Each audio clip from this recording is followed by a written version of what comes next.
seconds. All right. Once again, we have liftoff. I want to thank you for tuning in to this episode of the Big Truth Podcast.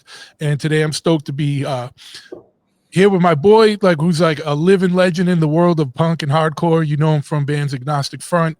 You know him as an author and as a Godfather of Hardcore, as the documentary is titled. I want to welcome my boy Roger Miret to the show. What's happening, bud? What's going on, Truth? How you doing, brother? Good. We're on the you're in the heat. I'm in the cold. We'll get it going. But you got a new book out. And I was stoked to be able to go over to the Bridge 9 to see that impromptu show and kind of like the Q&A about the book. That's kind of like a timeline of history, like of the band and music and an archive of all the things you've collected over the years. How's that going, man? And why don't you tell people a little bit about that book? And if you have it, I see it in the background there. Yeah, that's the deluxe version. That's just a hard case, and the book is right here too. Yeah, there you go. It's a behemoth of a book. What's that thing weigh? Like 8 pounds? It's 5 pounds. 5 pounds. Yeah, it's like a heater. Yeah. But yeah, you get a workout of just looking through it. You don't have to go to the gym for arm days. Yeah. Just walk around the house going like that with it. Yeah. Yeah, basically, that book is it's really like a collection of a very intimate, personal time in life where, like, being in something, whether it was the New York hardcore scene or just a regular punk scene, anything like that, in that era, from anything from the late 70s going into like mid 85 into 86 was such a special time. That was like kind of when things were really like blossoming and really things are going places before it exploded into more of a more just straight up popular, type of stuff. So these pages here are like kind of very intimate, very like, it's very personal. It's like when punk and hardcore was very personal, when you went to a show and, you were within maybe a 30, 40, 50, 100 people kind of shows, and then it blew up, like I said.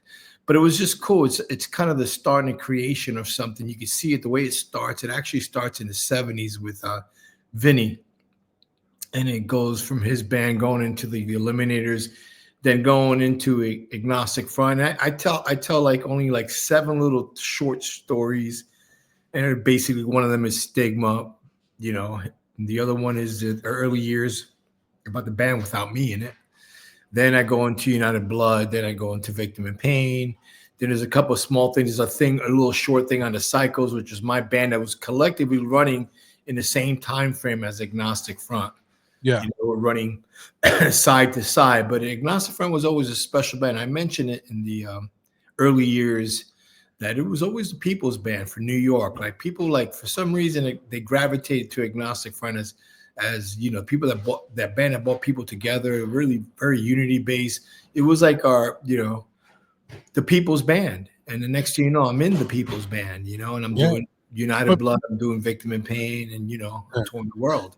But beyond that, it became like the people's band just in hardcore in general. You know what I mean? Like, cause up here in Mass, AF, especially like when you would, when I was just introduced to punk and hardcore and stuff. And then, AF always, I don't know, it was like, I don't know if it was a combination of the music and the lyrics, but also just the attitude around it, or like the people in it, like just brought people together. Because like you and Vinny are the mainstays. Like I know you weren't the original singer, but you were in, early on and on all the records. But there was something about the message of Agnostic Front that always brought people together. Like that was always the cool thing, because especially in those days, there wasn't as many bands as now. So you'd go to a show and it'd be a mixed bill, and you guys were talking about, you're punk, the metal dudes, the hardcore dudes, we're all in this together. Yeah. And that was always the vibe of Agnostic Front. Even though like we won't get too deep, like Maximum Rock and Roll and stuff like that would like to say other things about you guys back then. It was never like that. You guys were always the people bringing people together. And that was what it was all about ever since I remember the band, seeing them, watching them play. It always felt like us versus them, like us, the collective, us in the room of that show versus society outside of that wall, that safe space of that. that's pretty much really exactly what it was. And it was, the band, what was special about the band, it wasn't musicianship. I'll tell you right from the get-go. I mean, we weren't like even before I joined the band, they weren't the best musicians. There were far better musical bands out there, right? Like the Abuse, and that was a really good musician band. If you listen to that Abuse 7 Inches, phenomenal. I mean, you had Kraut, you had Reagan Youth, you had Urban Waste. There was a lot of great bands in New York City, and the Bad Brains, at the time. But it was, for some reason, it was just about like, it was a band that you could easily approach and you felt connected to, and you felt like these dudes were real. You felt like they were genuine, and people want to be a part of something real and genuine. And especially they're seeing you at every show, and they're like, you're interacting with everybody. And it really became like, this is the band that's waving that flag from New York, at the start. Like, we're for New York. We still are. We still are for New York. We don't claim to be the best, and I never have, never will. We do want to bring it for New York. Like in this actual book, as you're going through the time, there's a really special part in the book where there's a diary. I kept the diary of our very first tour in America. And all of a sudden, in the center of the book, you get to read that diary. You get to go on tour with us. You get to see some pictures. You get to see some flyers. And, and I was putting this book together in a chronological order. And then I was starting to think like, wow, like there were bands that toured, that did a tour. Like, for example, Cause for Alarm went to California and back. Kraut went California and back. And it would go to Midwest and back. And we were like the first band to really jump in the van and go for it. Yeah. We went for it. And those were the days where it wasn't like touring now. Like, like you don't have cell phones and GPS and, like a whole infrastructure and like clubs around the country ready to book punk and hardcore shows. You guys had to really, and we stuck it out. We stuck it out because, if you read the diary, if you start reading the book and you start reading the diary, which is a cool part about the book, because all of a sudden it's a visual part. All of a sudden now you're reading stuff. And you see, like, we start the tour day 1 or day 2. We're already 9 shows canceled. And we're still going. Yeah. We're still going. We're still going. We're still, like, this whole tour was about 2.5 months, I think. We only did like 15 shows. We spent so much time. If you read it, it's kind of funny because I went back reading it. I was kind of entertained. Spent so much time fishing.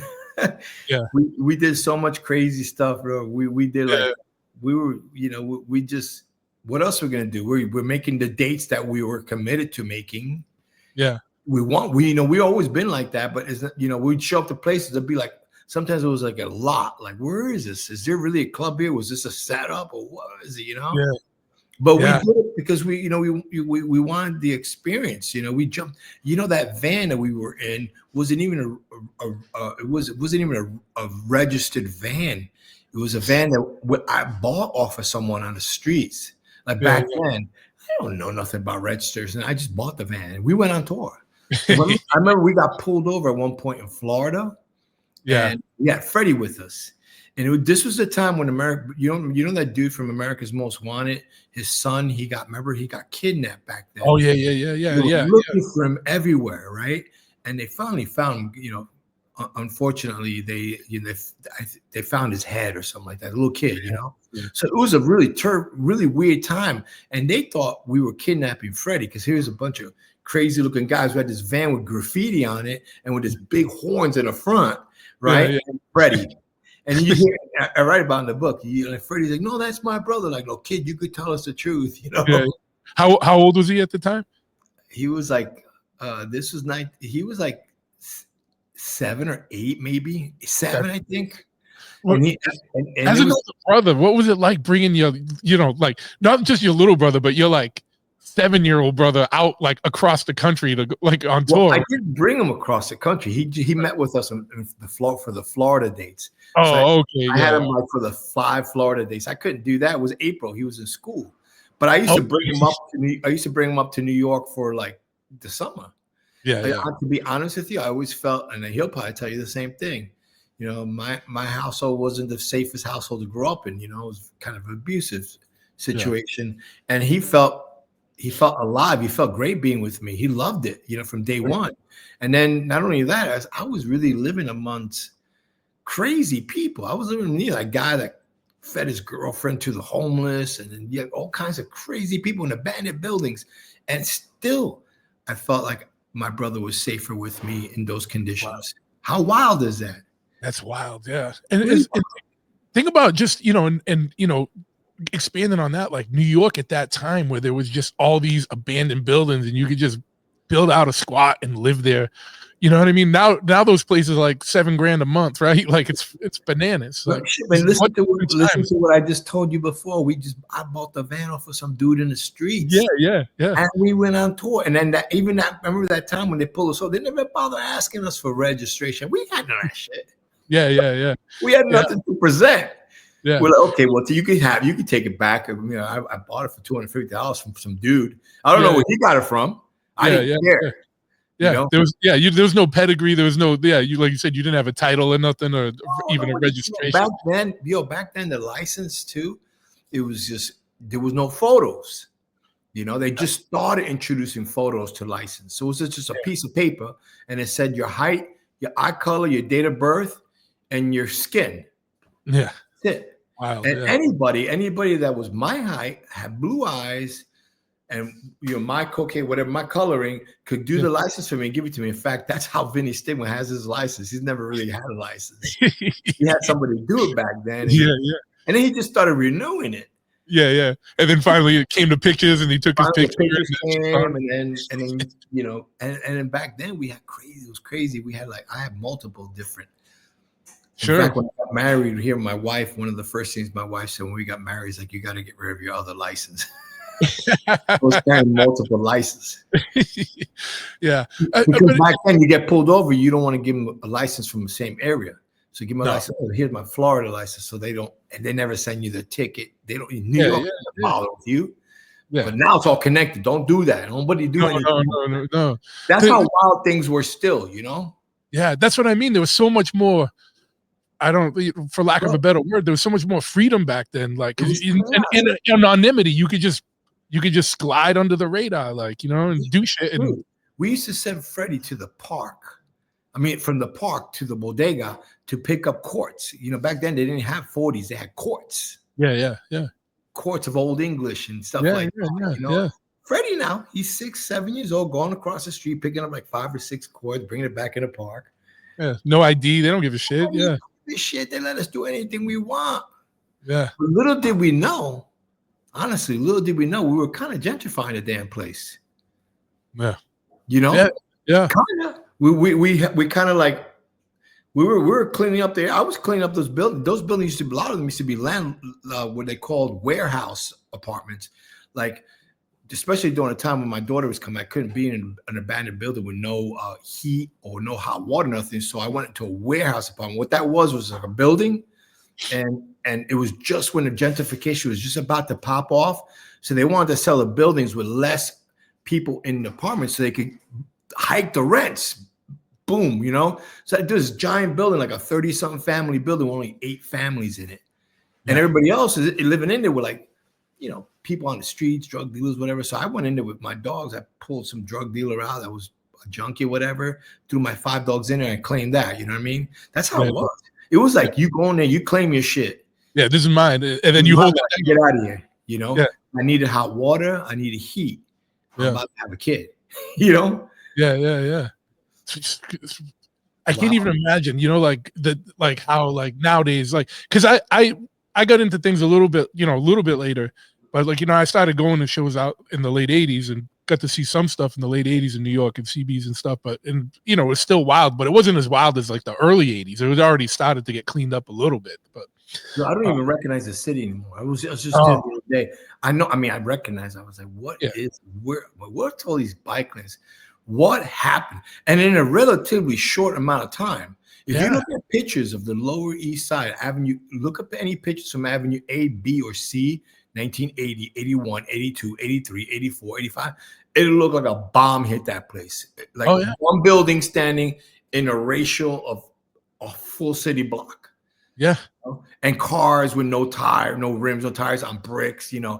I remember all the shooting galleries, the lines. It was the lines, like a line going to a show, but it was a line to go into a shooting gallery to buy your drugs, and another line on the other door to get in and do it. Yeah. It was crazy, and it was open like that, and the cops didn't care. They didn't Yeah. care. In fact, then they started. Then the gentrification. They had. I remember it was Operation Pressure Point. There you go. I remember right now. It was called Operation Pressure Point. It was to clean all the drug dealers, everything out of the Lower East Side. And I remember we had the drug dealers on the roofs, and every time the cops would come down the street, you hear arriba, arriba, arriba, and they start whistling. That means all the drug dealers go back in. Yeah. You know what I mean? And nobody out there hustling, and the cop would just drive down the street. So I remember I'm doing Operation Pressure Point. They cleaned up the whole Lower East Side. There was this one last dude. I think he was on 7th Street. I can't remember his name for the life of me right now. But this dude had all the buildings were bad. Now you're talking about buildings abandoned like 6, 7, 8 in a row. He had broken through walls, underground tunnels, everything. That was a top-notch operation. And they could never get this dude. They finally got him. They finally cleaned up the whole Lower East Side. They got rid of everybody there. They were neighborhoods. There were kids, people living there. They just threw them all. They can't get rid of the projects. They can never do that. But they got rid of everybody and everything else. New York City's, there's no neighborhoods there anymore. It's everybody. Everything's expanded on the outskirts. And I often wonder what they do with all these people. What do they do with all these people? These were families. Yeah.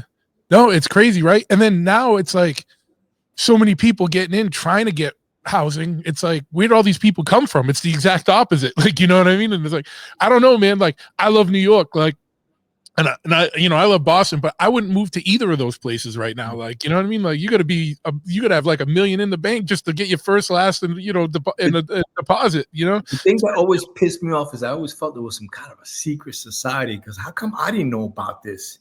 All of a sudden, this place is gentrified, and it's always a bunch of like upscale, ritzy little white dudes. Have this cafe over here, this vegan place over here. This, I'm like, well, when did I never got the notice? Why can't I get in on it? I've been here my whole life. You can't. You were holding it down. You were cleaning it up before them. Please, right? No. And next thing you know, they got everything. They got these cafes. They got everything. And they're thriving. And I'm still hustling, trying to find the next building to get into. There was I remember one time this guy Zach, you might know him. He was a big builder, bike builder, early bike builder from New York City. His name was Zach. I don't know if you ever saw my chopper I built a long time ago. Yeah, I did see that. He used to make custom jewelry for bikes on the push rod tubes. Yep. He made these skulls in brass, sick. Yeah. He made custom kick pedals and stuff like that. I regret not pulling it off my bike because it was beautiful. And then this guy got popped. He had a spot that we were doing shows there for a minute between B and C. I can't remember the name of it, but he got popped. And I remember when he was selling it was like a 2-floor, like small, like place with a garage inside. He was selling it for like 35, 40,000. Crazy. And I'm like, yeah, that seemed like a lot back then, Yeah. I would have if there was anybody that and I went and looked at that building. That's like a $5, $6, $7 million building. Yeah. It's the same thing. A mass in prison, but what's that? He might still be locked up. Look him up. I will. Yeah, dude. I remember you. I remember years ago. Like, when did you sell that bike? Because I remember talking about that. Like, you were running something by me when you were getting rid of that thing. Yeah, what happened was I can't even remember. I had an opportunity to get it back.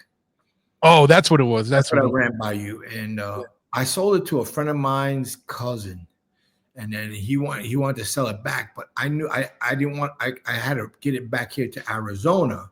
Yeah, and I was experiencing a lot of I was having my heart condition, experiencing a lot of vertigo. Yeah. Stuff. So then, I remember talking to my wife about it, and then it was like, I might, it wasn't the smartest idea. Anything weird get me vertigo, and I probably would have killed myself. Yeah. Who knows? Especially on like canyon roads out there. Yeah, forget it. So my club brother Lenny bought it. I don't know if you know Lenny. He actually bought it, and he had it for a while. Then he went up. That's when he went up to sell it again. I had a third opportunity, and I still kind of passed it and went to Japan. And then somebody in Japan, I remember seeing in like the for sale things in Japan. They don't even know what they had. That thing was in that magazine was in Iron Horse. Yeah. Yeah, it was beautifully done, and I built that in my bedroom. I was building two at a time, an iron head and a shovel head, identical twins in my bedroom in Yeah. Florida. I was building them. Then I brought them back to New York. I was at MMI, so I was at building MMI. Yeah. and I came back to New York and I showcased it with Don. You know, remember Don? He used to be with SD Cycles. He used to be Steg and Don. Steg then started doing cycles, and Don started doing as he kept SD, and he had that famous bike, the Taxi, New York Taxi. These are famous bikes, and we're an Iron Horse, you know. Yeah, we were like the kind of the innovators of people underneath it, the Indian Larrys, you know what I mean? And we did a show at the Jacob Javits Center, and my bike was in it. It was badass. It was really nice. I got a bike out there that's an old Cycles bike that Steg and Larry built in '95. I talked to Paul Cox. He told me about it and stuff. It's so I'm going before that now. Yeah, I know you're going '80s, like early '90s, late '80s. I actually the other day I found my old Cycles shirt the other day too. It's cool, but I'm going like, you know, this is when they were partners, and Steg and Don were partners still, and they just broke off. They had that place in the English Don, right? Is that what the English Don? English Don had that place in Queens in the alleyway. They were, you know, then things happen, you know. Steg moved. I started working with Don, English Don, in the 30s somewhere in Manhattan, and then Steg moved back into the city, and he was on Avenue C, and Jimmy G was working it too, and I started working with Steg there. Yeah, you know, and then we were working together. Then I'm like, I caught a job at Reggie Pink Harley Davidson. It was just better for me. Meanwhile, I'm still living in a squat this whole time. And I'm like, it's just better. I had insurance, had stuff I needed for my family. And it was sure. So then I started working. I kind of even, like, I wasn't even doing the band or nothing. I was just doing that. And then from that, I came back to the band. You know what I mean? But then Steg ended up opening Cycles out on Avenue C. After that place, no, not Avenue C, in the Lower East Side, somewhere on Avenue C, I was with him somewhere in the Lower East Side. Then he eventually moved out. Yeah, but you were actually parked in the side of the squat. Yeah, I Jimmy's told me a bunch of stories about working too in his old pan shovel and stuff. Yeah, dude, we had blast, man. Yeah, that must have been wild times, man. And but yeah, you were ahead of the curve on you know, just as a joke, like falling back, but like on real estate in New York, because I remember, you know, years later when I was hanging out with you at one of the Rumbler shows, and you were like one of the early dudes that, like, you know, like adopted like Brooklyn too, and like you had all the spots in Brooklyn before they blew up. Like, we had everything there. We had a cool clubhouse. Yeah, and that went the way it went. You know, like you know, the whole time I just couldn't. I remember this one time. This really. I was in Long Island City. You go to Long Island City now. I remember they offered us, and they built this one high rise. They offered us a space. It was $25,000 just to buy in, but then the costs, the monthly maintenance was like ridiculous, but it was cool. There was a school and everything in the building. And then I'm like, I forget it. They end up building like 8 or 9. They have a whole new skyline in Long Island City. So I was still in a rent-controlled, real 2-bedroom apartment right back then. And this one opportunity came up when there was an old firehouse, and I've always wanted to live in an old firehouse. And it popped up. I just thought it's the coolest thing to live in an old firehouse. You could park your cars in the bottom, thing, and you know. And it was right there, right in Long Island City, right across the street from the police precinct, on the first stop in Long Island City. And it was for sale for something like, at that point, like 180, maybe 200. I remember hitting my brother Rudy. He was like, "Oh, you know," he's I don't know. Boom, man, that place is worth millions. I didn't have the money anyway. I still needed. I was trying to figure out how to get money to do this, and my brother just didn't. He was in Florida, and he didn't understand what was going on. I'm sure, like, it is what it is. I had to actually leave New York City to actually own anything because it's impossible. It's one of the few places where it's cheaper to rent than to own.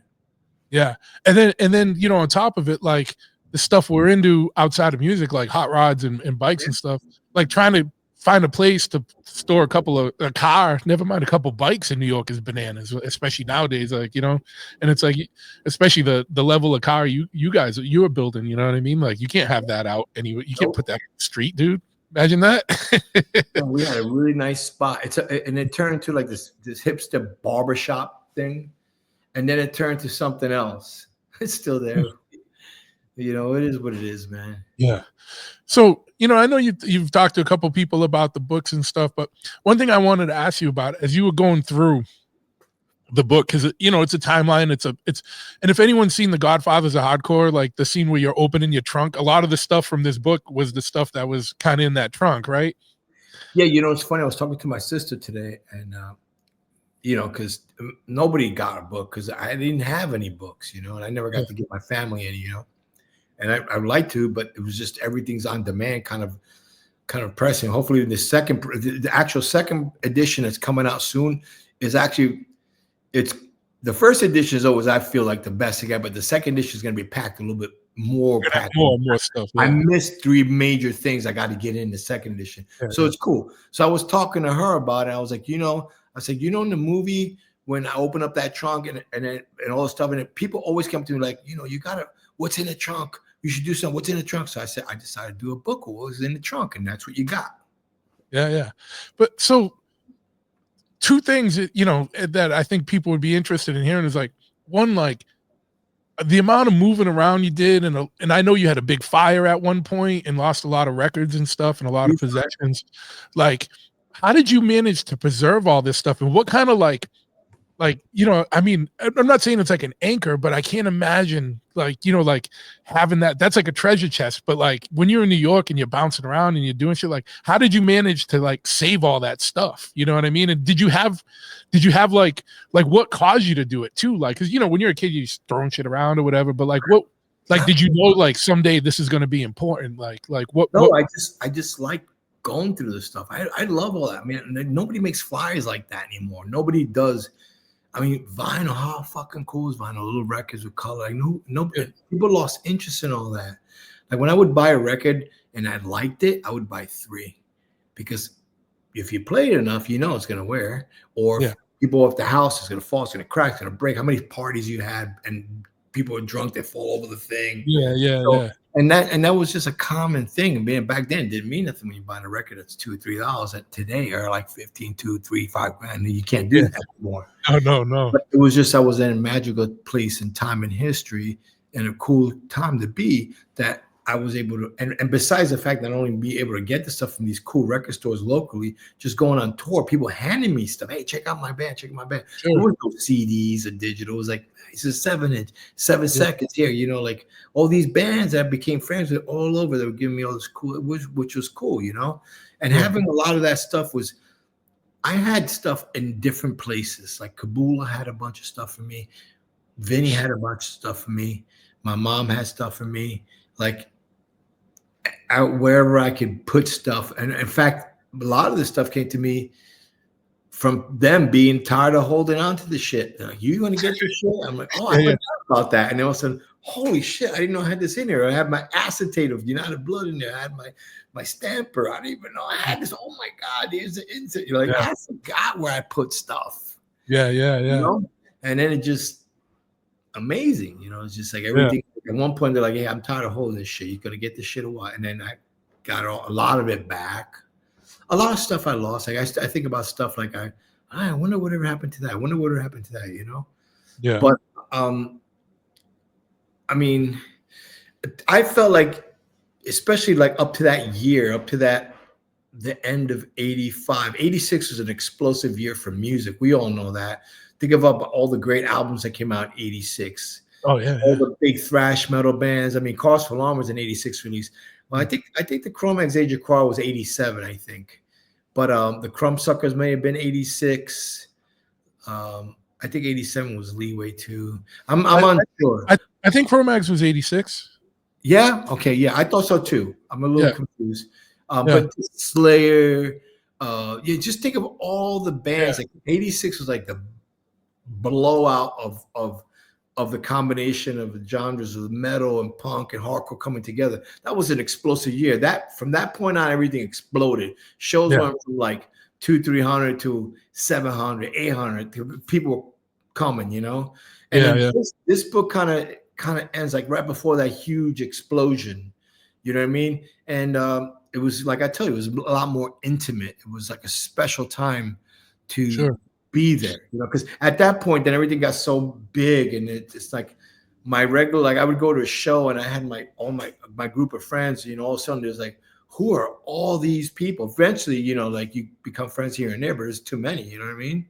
Oh So yeah, yeah. it's kind of and there's also the same thing with a lot of this stuff, like a lot of the people that were involved in making stuff, not only just music, like the fanzines, the flyers, the artists, you know, regular artists and the musicians. It was just a very like personal time.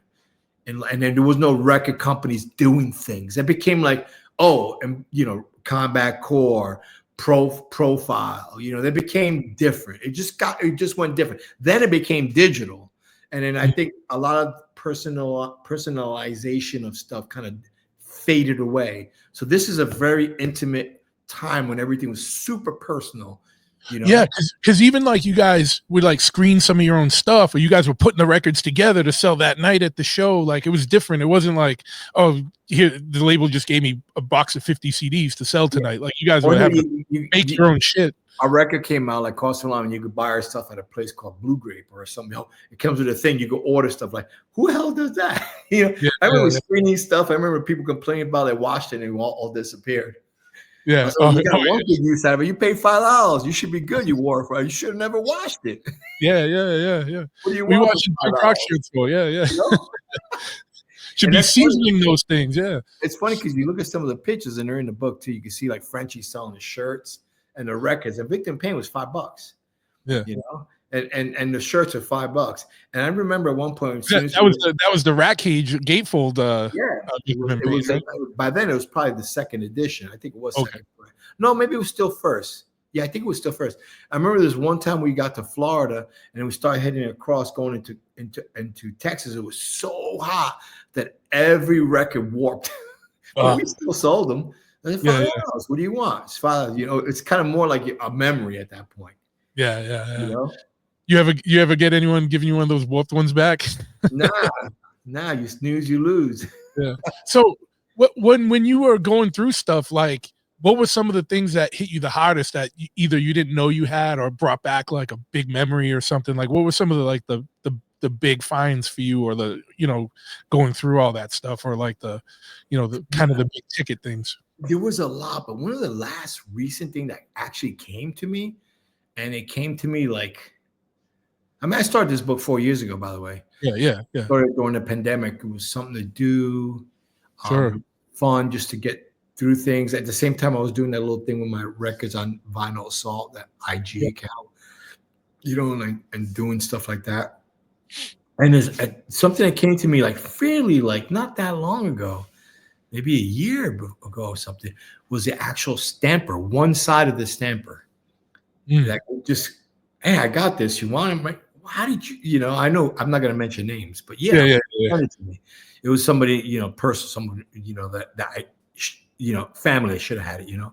Yeah. But, and I remember it was only the one side, because the second side, they had to destroy that master, that stamper, because there was a problem. And when they did the second version of United Blood, if you notice, this United Blood has just two different versions, two different matrix. One is because the stampers, after a certain amount of pressing, the one side, the B side, went bad, and I had to make another stamper. So I still have the original one side stamper. I never, you know, and then I have two tapes of it. Now I have two, whatever. Anyway, I got like, I only show one reel, but it's really 3 reels and stuff like that. And that was like something cool that came back to me, because I thought that was long gone. There was a lot of things like that came back to me, that, like, for example, finding like the acetate, or finding the reel of Victim in Pain. That was like, whoa. And that came back to me from Don Fury after all these years. Yeah. You know, I would ask him, he goes, "No, I don't think I have it." And he found it. Go, "Hey, I just got what I found." Boom, you know, like stuff like that. Yeah. You know? Wow. And so there's a couple of things that I wish I had. Like, I know. Did the reel hold up, or did it degrade at all, or could you still? The tapes I had as soon as I got them. In fact, if you just recently, about a year ago, we released Victim in Pain Legacy, and before that, you had a Blood Legacy, which is a lot of the like really done, all by Don Fury, mastered by Don Fury, mixed by Don Fury. The way Don Fury visioned it Yep. Sounds great. And those are from the reels, and those are baked. They were all preserved, baked reel, because everything that was coming out was from the CD, like digital CD printed to vinyl. It didn't sound right unless you had Victim in Pain first or second version, original Rat Cage. That sounded great, but then everything after that was weird sounding. And then this new one is amazing. If you're gonna get any of the Victim in Pain or United Blood, make sure you pick up the Legacy. It's a world of difference, especially United Blood. You can hear Rabies playing drums really good and stuff like that. Yeah. So anyway, like some of the stuff, there's stuff that I wish that I had, and it kind of stuff that I get bummed out. Some people still have some of this stuff. I'm like, dude, you want to trade or something, and if some people just want to keep it for whatever reason, I don't even think they want to keep it for personal reasons, to be honest. I just want to keep it for scene points. I don't know why the hell they want to keep it. But it is what it is. I being like a collector and I used to trade things and stuff like. Now I know who to stay away from and who not to, and I know people. Like how many times I put you on the guest list? How many times that you came to my shows, whatever, and I'm trying to get one thing from you, you act like. Yeah, and I'm not trying to get. I'm like, I'll buy it from you. Whatever can I want to put in my. It's just weird. You get those people, but then you know what? That's okay. That's a check. That's a check, maybe. Yeah, next time. Wow.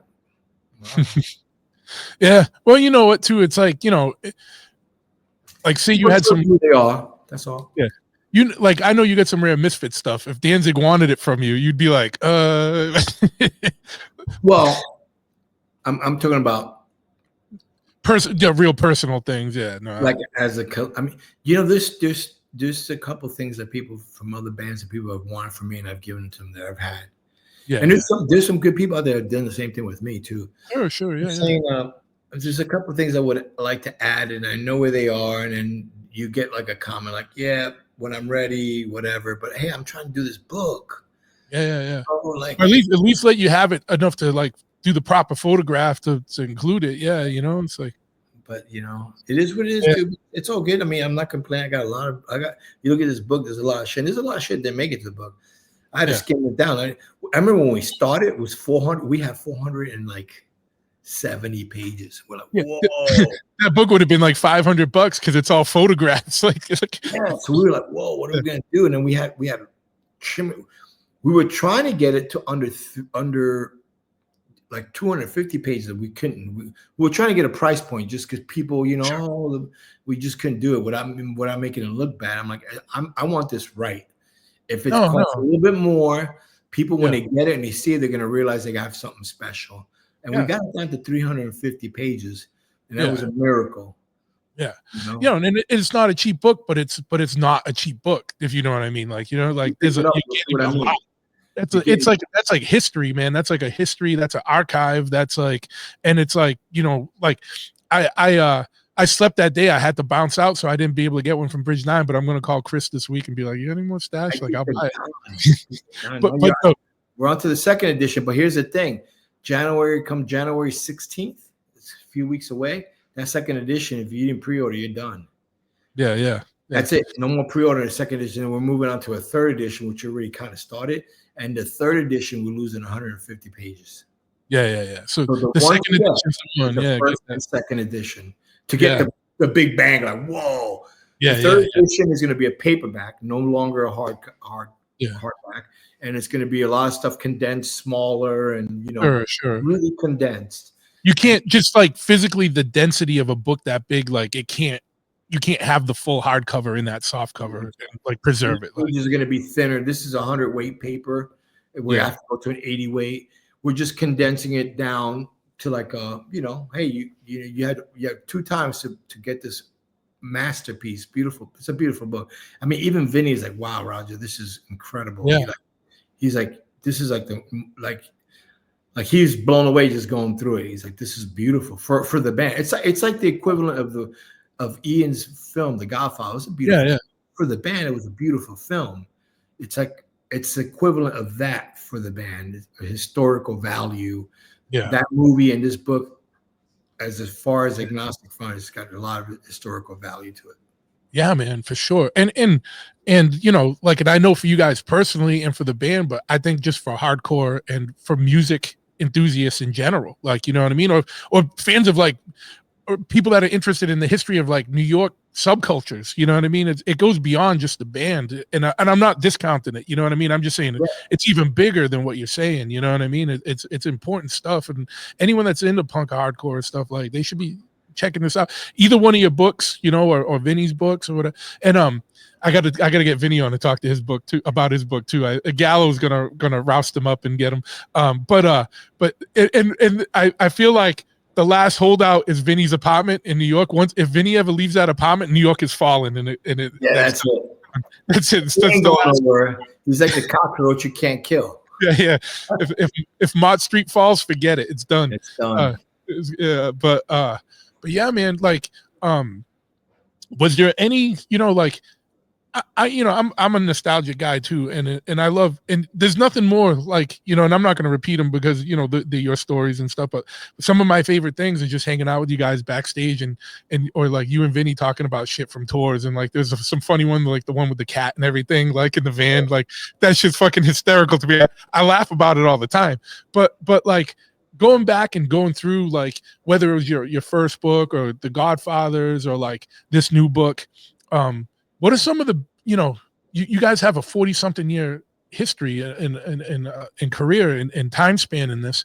So it's bananas. Like, you know, think about like when we were kids and you get into music, and like music that was 40 years old was like weird, like, you know, like 40s, like whatever stuff, like, you know, like 40 years ago from now, you know, 40 years from today, you can listen to United Blood, or you can listen to like, you know, the Drug Free Youth, or, you know, any, you know, weird, you know, different stuff. Like there's all kinds of old, you know, or SSD or whatever, like every city had their early 80s hardcore and stuff.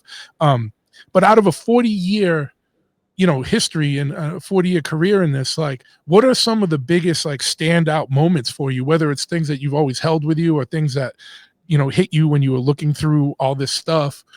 Honestly, I think the very start is standout. I mean, it wasn't the biggest part of our career. It was the most personal. It was the most like, and I talk about it. If you read the very few parts I wrote, yeah, it was a time where we were really connected as a family. We lived it 24/7. Even in our sleep, we were living it. And it was just we needed each other. We looked out for each other. We were like each other's life support in many, many ways. You know, we you know, even though the crazy stuff we went through and stuff like that. But I think the early years of Victim of Pain has always been a very special record for me. I'm not knocking down anything else. I love Cause for Alarm too, and on, you know. But these are just special times in our life where we were really free. We were born free. I mean, we were free. We could say what we want, do what we want, be what we want, and no fucks given, bro.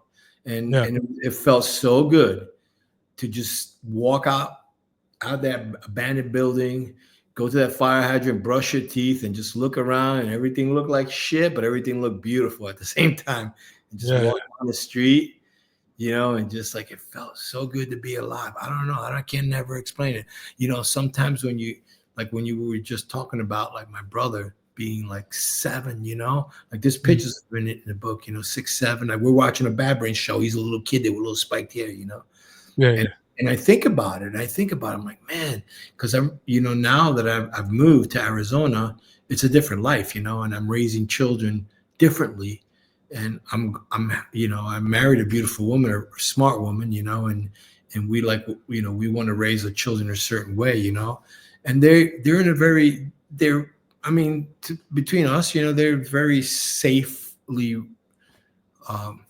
brought up. Not like both myself and my wife's upbringings were hard. They were critical. They were pretty hard on us. We didn't have the best of upbringings, you know, so we didn't want to do that. We didn't want to bring that to our children. We want to, you know, give them something safe, a good grounding place. But at the same time, as this whole thing is processing through me, I would look at my son at 8, at 7. I'd be like, what was I thinking? Bringing Freddie around. Yeah. You know, but everyone survived. We survived. And this little boy, like, would I do this to my son now? Like, no, what was I thinking? But you know, the difference is my son is safe. He's happy. He's in a good household. There's no reason for me to do anything like that. And Yeah. Freddie, I wanted to get him out of Yeah. a toxic situation. That's the Yeah. difference.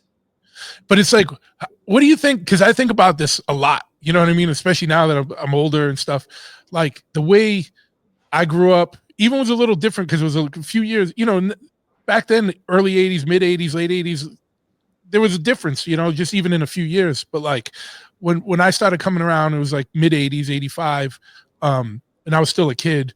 But the way I grew up with the freedom that I had, which was even a little bit less than what you guys had, like. But like the wanderlust, like you know, taking the bus from Boston, like telling my father, I'm like, I'm crashing at my buddy's house, and then we would take the bus to New York and go see a show at CB's, and you know, like the adventure was just getting there, you know what I mean, like and everything, like. But the freedom we had, like it doesn't like the world is the same. Like I always wonder how it's going to like play out with like the younger generation. Like it's not. Just think about what you just said. How old were you when you did this?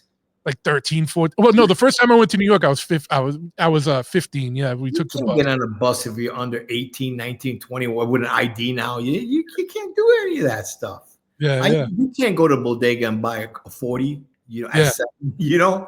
Yeah, like those days are over. Yeah. No? Because I remember that too. Like I remember going to a bodega with my boy Ryan Sikorsky, and he was from New Jersey, but he'd go to shows in the city, and he's just putting stuff in his pocket, grabbing a 40. I was like, yo, what do we got? He's like, nah, they don't give a fuck, just walk out, like whatever. Like it was just wild. Like it was just like whatever. It's like, and it was just like, it's fucking. But you know, we're living in a world where there's cameras everywhere, man. Yeah, and so that's another big difference. Yeah. Oh yeah. And cell phones, and everyone got a camera in their pocket. If there's not a camera on the street, they don't even help people. They rather take it out and record it. You could be like freaking in a time when you need help, and you could be getting jumped by like 7 dudes, and no one's gonna do anything. They're just gonna film it and put it on YouTube or whatever, or World Star.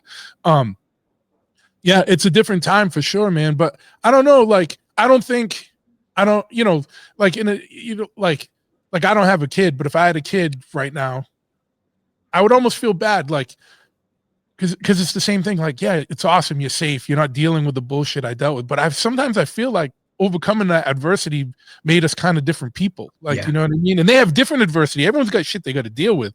But like, you know, there was some like real life or death shit back then. Like, you know what I mean? Totally agree with you. I used to always say, and you know, I would never want any of this to happen to my son, which is crazy. This is when I was on my own. I used to always say, you know, you're not really you haven't really experienced or you're not really a man until you either gone to war or gone to prison, because that's like some hard shit. Sure, yeah. I would never want any of that for my son or anybody at this point. You know, it's horrible. Those are some dramatic experiences I've had in my life. You know what I mean? I was strong enough to go through it because I was raised a certain way. But some of these kids aren't raised the way we were raised. No. Like, you know, like could they handle it? I don't know. You know, so it's just different. The whole upbringing, everything was different. You know, like, and you are a product of where you grow up. That's for sure. Well, that's the key point, right? Like, if you took a kid now and dropped them then into like New York in '81, probably couldn't handle it. But if you grew up in it and adapted to it and evolved in it, then yeah, you just learn to roll with it, and that's just part of your life. We had members that were from out of New York, and they came to try to be. They actually did a tour some with us, and they couldn't hang. They're like, yeah. And we're out of here. Fuck this, yeah. It's too go back to like Louisiana, where the hell we came from. Like, what is going on? I remember one guy, Johnny Sanchez, great guy, man. He was trying to. This is right after I took over that warehouse apartment with my dogs and stuff. He was with me, and he was trying to catch a squirrel to eat it. He's not. He's from Louisiana. Yeah, right? So they catch squirrels. They eat squirrels. I'm like, dude, this is a different squirrel. You don't want to eat this squirrel. Yeah. This ain't that healthy squirrel in the woods of Louisiana. Yeah. This is a nasty squirrel. Yeah, it's basically a bigger tailed rat at that point, right? Yeah. But at the same time, I had some nasty ass pigeon in my life, you know. But I wouldn't like like that was an out of necessity, out of Yeah. means of like I need to eat, and that's what it was. I've eaten nasty catfish from the Passaic River. If you know what the Passaic River is, Yeah, you ate it that. I'm surprised I'm not glowing green right now. yeah, yeah, yeah. That was the necessity of life, but this kid didn't need to get that squirrel. Whatever, man. It's funny, like we talk about stuff and you remember like crazy as shit, and Yeah. Yeah, yeah, that's and think about it, you got like how many decades of memories to jostle around that I'm sure there's still like shit's gonna come your way that you've totally forgot about, You know what's really cool about both these books that I've written, especially my first one was very good for me because it was very therapeutic for me. Yeah, Like, you could tell it was cathartic, you know what I mean, for you. there was a lot of things I was blocking or holding back, and as I'm going through it, everything started releasing.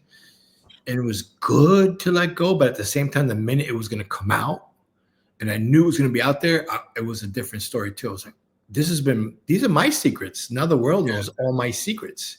It was weird, but I'm kind of good at let it go. And I really did that book for my family, for my children, for their grandchildren. It's something that I just wanted them to understand the struggles their father or grandfather, whatever went through, and to be where they are. Same thing with this book. It's very therapeutic to go through it. And even though there's a lot of it's photos and stuff, but as I'm writing stuff and I'm looking at stuff, and remembering, it's very therapeutic. At the same time, it's very like so much comes to mind, like you start thinking about a lot of things and like, wow. And a lot of it good times. Don't get me wrong. There's a lot of, especially with time, there's a lot more good times than bad times. My autobiography is a little different story.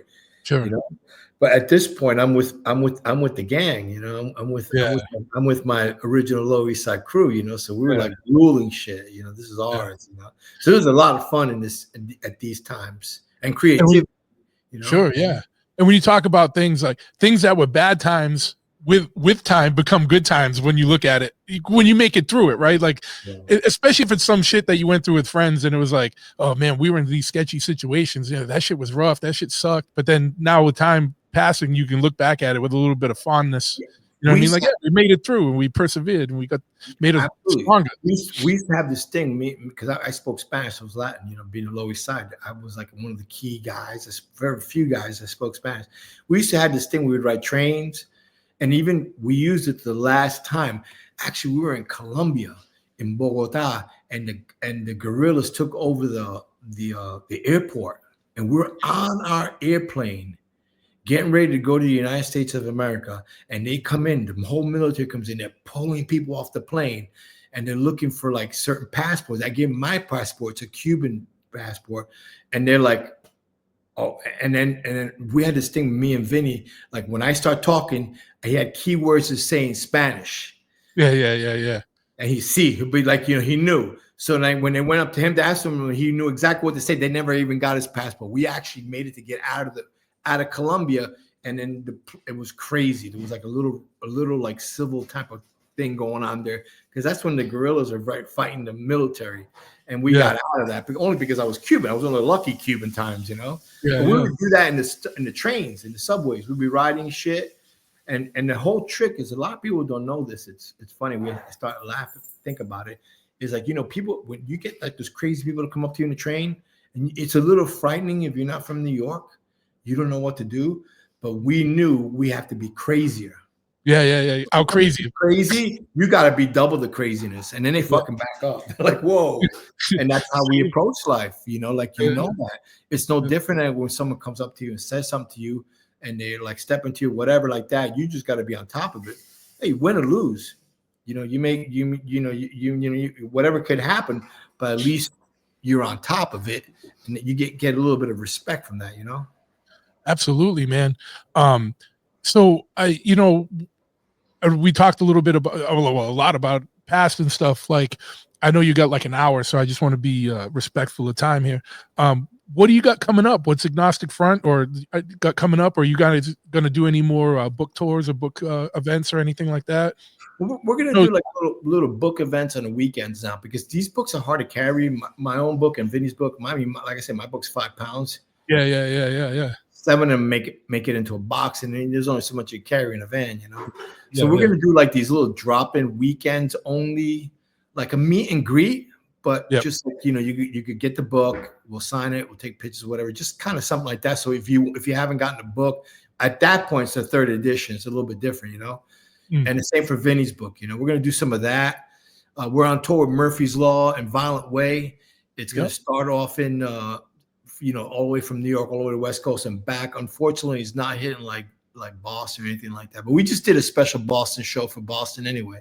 Yeah, which is awesome, you know, with SSD. Yeah, half AF, half SSD. It was awesome. You were there. Yeah. So so you know, that's the little things we're gonna be doing now. What's really cool is we're also we started to record a record in 5 days. Okay. In 5 days. So we got a new record. And what number is this? What number record is this?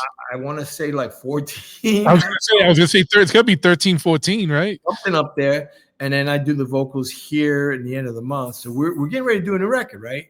So between the new record, Vinny finally has his book. Like I had my book, then Vinny has his book, and now we have the Agnostic Front book. So we finally got a lot of things, a little bit of buzz going on again, and a lot of things going on, and just doing our thing, man. We're grateful to be alive, grateful to do what we do, what we love. That been living this life, you know. Like there's no I don't see a immediate stop at any point right now, because we're just still enjoying life, enjoying playing shows, making new friends, seeing old friends like you. We're still having a good time. So yeah, that's life. Enjoy it. Yeah, and it's like, you know, you know, been part of your life so long, man. It's going to be hard to, even those times where there's been little like hiatuses and stuff. Like at a certain point, it must be hard, like, you know, just to settle and not do, you know, you not tour and see your friends around the world. You can see you guys play. You guys are still having fucking fun. Like, and there's no reason like you would have quit when, you know, whenever, or when the doctor probably didn't want you doing this when you had your heart stuff. But I was there that day, your first show back, and you were like, bro, this is going to be, I'm fucking nervous about this. But you went out and fucking killed it. Yeah. You know what I mean? Like that, like, you know, you can say you guys genuinely, this is part of your life. Like, you know what I mean? And like an integral part of all your lives. And you can see it when you guys play, like, even when there was times where you probably didn't want to do it anymore, something still kept you going, you know?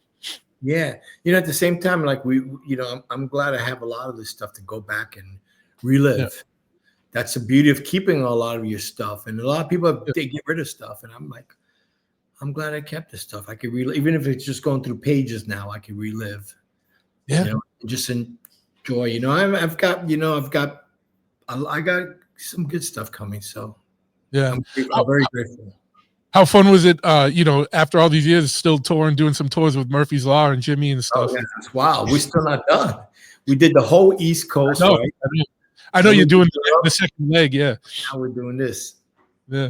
It's fun, you know. Jimmy's a brother, you know. Like, you know, you see in the book, he walked the same path we did. You know, we were there at the same exact time and place in life, and here we still are doing the same exact things, you know. Yeah. So it's cool. It's cool to be out there together with someone you grew up with. We were teenagers, dude. You know, we were teenagers. We were teenagers, and now we're grown men. And you know, I'm 60. He's a little younger than me. I think he's 2 years or 1 year younger than me. But it's still doing it. But he still behaves like he's. I grew up a little bit. Yeah. But I think when you have kids, it forces you to like grow up a little bit, or like, you know, force you to look at things a little different. But you know, Jimmy's the eternal, like he's like the Peter Pan of hardcore. You know what I mean? He's still there. He's loving it too, you know. So you got to give it to him, and you got to give it to those that are stuck around and still believe in what they do and love what they do. Absolutely.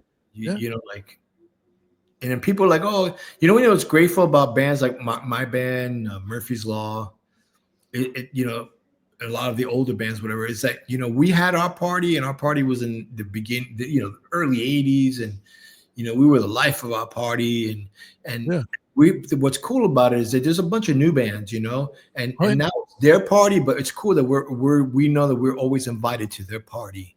Oh yeah. You know what I mean? Like we come in and like we're welcomed, you know. So it feels good. It feels good to like have that gratitude from a lot of bands, and we've inspired a lot of bands at the same time. A lot of these young bands have inspired us, and I've always say that, You know, it's just because we go on the road with the young bands, we meet people, and we stay relevant for that reasons. When we unconsciously, we're kind of all inspiring each other. So it's cool, Sure. you know? Yeah, absolutely. But dude, imagine being a kid now, right? 15-year-old kid now getting into punk or hardcore, and like when you were there at the beginning. I was there a couple years in, and I only had a couple years. I missed like 81 to 83 or 84. I missed that stuff, like, and I had to catch up on. I can't imagine trying to catch up on 40 fucking years of fucking music, dude. Like, it's fucking bananas. Like, and it's like you said, so it's like it's their party now, and it's good that the torch is still going. And it's like, it's good that there's like this many generations at a show. Like, you go to a show now, and there's like people that look like that, the people that are literally grandfathers that are there with their kid or their grandson, you know what I mean? And or whatever. And it's generational now, but they're still there.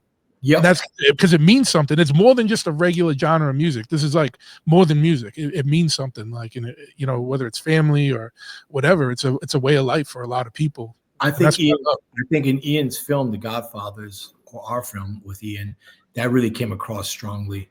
And a lot of people came to our shows. They were like, man, now my mom finally understands me. Or I met people's parents and like, well, I used to think this is crazy music. I'm like, now I know. Now, like it's a lot. People are too quick to judge a book by its cover, Sure. And it's funny. It's a funny thing because I was always crazy doing all stuff, and my mom had a lot of her friends, and they had a lot of straight people, and they're all like accountants, lawyers, whatever, but they're all doing like crazy drugs and crazy shit. But my son looks crazy with a giant mohawk, whatever, no eyebrows, but he's not doing any of that shit, So you judge a book by its cover, There's good and bad in everything, bro. There's good and bad in everything, and every religion, race, everything. You know what I'm saying? So I like to stick to the people that want something good out of everything, and like to stay positive, and I like to talk and speak to them. You want something, positive and good. Any negativity, I don't want nothing to do with it, man. And then I come from a time where politically incorrect was correct. That's a glorious time to be in a band. Now you think about it. If the Sex Pistols were a band today, they'd probably be canceled tomorrow. Yeah. Well, that's what I was saying. Like, especially like, and not even like Sex Pistols. You take a band like Discharge, which is like heroes to a lot of the crust punks. But I'm like, if you listen to those lyrics, those are like alt-right lyrics at this point. You know what I mean? Like, it's bananas how things have flipped so hard, man. Like, and I love Discharge. You know what I mean? And I still agree with what they say. I'm just saying it's just a different world. Absolutely. And people are quick to jump to things, but I'm glad I lived in a time where I didn't have to have a straitjacket and duct tape on my mouth and be a punk rocker. Yeah, exactly. Like you didn't have to worry about getting canceled as a punk band. You know what I mean? It's like, if you're a punk band, you should be cancel proof, because you should be able to say whatever the fuck you want. And if people don't agree, that they don't support you, but they ain't canceling you. You know what I mean? Freedom of speech, and and individuality was always important. Yeah, freedom of speech, and we've stuck to the same beliefs we've always had from day one. Like we're very aware that the government, we're not a fan of the government, or the government creates all this shit. But we love the country, love being here. We wouldn't want to live anywhere else. But the government fucked up, and that's it for my politics. Exactly. So, it's like, again, it's like us versus them, like the collective us versus the outside world. That's how I've always looked at it. So really quick, anything gonna do anything with Alligators or the Disasters or anything? I just recorded a record with the Alligators. If we recorded it in the summer, it's pretty sick. I love it. Yeah. And we did a sick Devo cover too.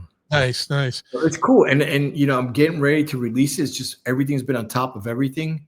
Sure, especially these anniversary releases that we've just had to get done, because it was a 40 year, it was a big year for us. And then I had my book, and then I had so much to do, but we recorded the records, all done. It's all masters, all ready to go. So it's going to go soon. I got to figure out what I'm going to do with it.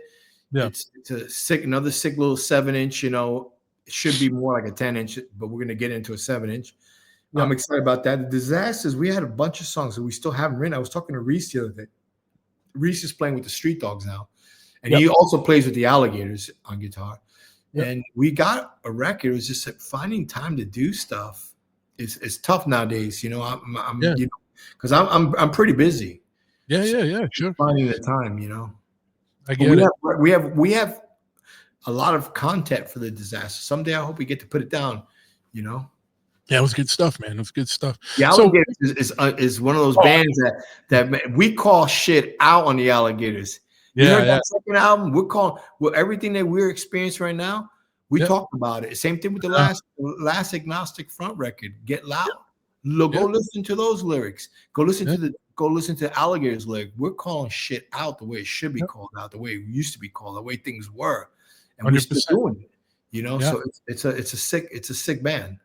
Yeah. All right. Well, where can people find more information? Or where is there a link where they can pre-order the book? You got a couple weeks. You got a couple weeks to get on that.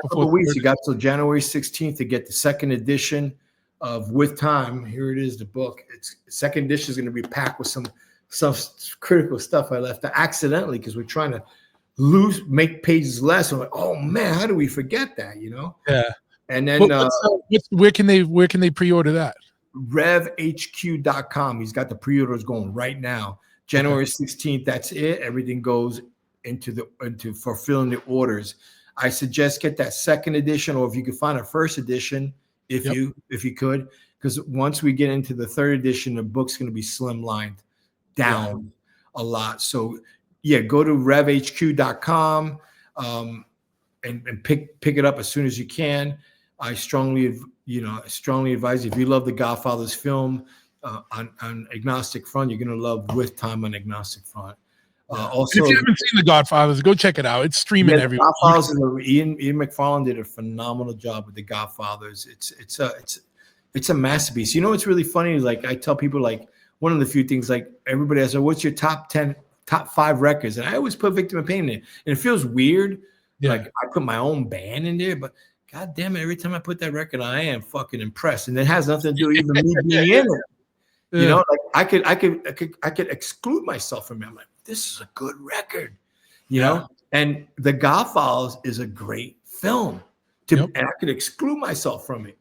You know, and and sometimes I do that. You know, I'm like, I got to give credit where credit's due. Ian did a phenomenal job. You know, because it's not like a documentary on like the history of Agnostic Front. It's the story. It's like you and Vinny's story. It's a complete different. It's not what you would expect, and that's what's really mind blowing. Yeah, and the same thing with it's. I don't like that. I've always been a little bit out of the norm. That's what punk was to me, being different, so it's good to be a little different, stand out in a different spot, in a different corner. We were like that throughout the whole 80s. We were the only band that wasn't on like Profile. Everybody signed to Profile. We were over here, but at the same time we had a lot of clout because Chris Wilson had to deal with us. We were in one of his bands, so now you had to come see us. It was always cool. But also, if you get a chance, follow Agnostic Front NYC on Instagram. Follow Agnostic Front, of course. If you want to follow me, I'm on Instagram, Roger Miret. Another cool thing to follow, if you're into history and looking at like records and stuff like that, follow Vinyl Assault on Instagram. And then again, I want to thank you, Truth, for doing this podcast. This is long overdue. I've been wanting to do this for you for a long time. I just haven't had the time. And I'm now that I got time, this is something I really want to do for you. Thank you. You were one of the few guys that I actually reached out to when I was doing my book and stuff. I wanted you to read some stuff because I value you. I like you. You're a smart man. Yeah. And dude, I appreciate that. Like when Ian was like, "Hey, Roger, I want you to read some of this and go over it," and I was like, "Oh, fuck yeah, dude!" I was like honored, man. Like I was like, because this is like history to me, like, and I'm stoked to be part of. It's very important for me. You're a very smart man, and I was like, if I'm going to have anybody look at this, it's going to be you. You're smart. You know where I'm coming from. You understand, and thank you for that. Yeah, no, absolutely, man. I'm going to put all the links in the show notes. So if you're driving and listening, don't worry like about having to pull over and write shit down. It'll be all in the show notes. Make sure you pre-order that book. One quick thing I want to tell you about, like when Ian was making the movie, he got that whole show that was recorded by a TV show, by a news show. There was a show at the A7. And it was Agnostic Front, but it was still when Watson was singing, I think. And no, I was singing. You were singing, yeah, that's right. But Watson was there moshing around, like, he jumped over my head. Yeah, he jumped over your head, and like Beastie Boys played, and Jimmy was there talking and stuff. man, and that encapsulated everything you were talking about, like the early shows, like how small and tight and cool it was. It was And cool. It's the A7 Club. Remember that to a T. That was Yeah. actually my third or fourth show with the band too. yeah, it was fresh. Martin jumps over me, and in fact, Yeah. we had no music, so they dubbed Kraut to us. You know? Yes, it was weird. Yeah, Cool. I love Kraut. You know, Yeah. so like Kraut music's playing, and I'm singing. yeah. Cool. I actually have the whole footage of that. And you know what Oh, I have that's a masterpiece. It's awesome too. And the 7-inch just came out of that. Is I have a full show at the A7 Club. The last show ever at the A7 Club. I actually played in 3 bands. I played in the Psychos, I played in the Rat Poison Band, which was pre-Warzone, and Agnostic Front. And I have our full set video and us outside hanging out, all kinds of stuff. You've seen some of it in the Godfathers. Yeah.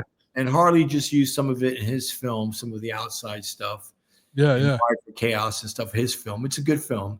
And but I have the full set. And it's 22 minutes a set. But what was really cool about it is Todd Youth is playing bass. But you can hear we're playing already. United Blood just came out in October, and this show's in December. We're already playing Victim in Pain, Your Mistake. You know, we're playing these songs already. So we were already moving on, doing stuff. Yeah, it was like early performance of those songs. Probably some of the first time some of those songs were ever played out. I have a whole video of that, and someday maybe I'll do something with it. I don't know what I'm gonna do, but it's really cool. It's at the A7 Club. That's awesome, man. All right, and the best quote ever was never trust a hardcore kid that didn't listen to punk, right? It's always stuck with me. I want to thank you for coming on, man. I know you got to run. Just being cognizant of time here. I'm going to shut this off, but I'm not hanging up. Hold on one second here.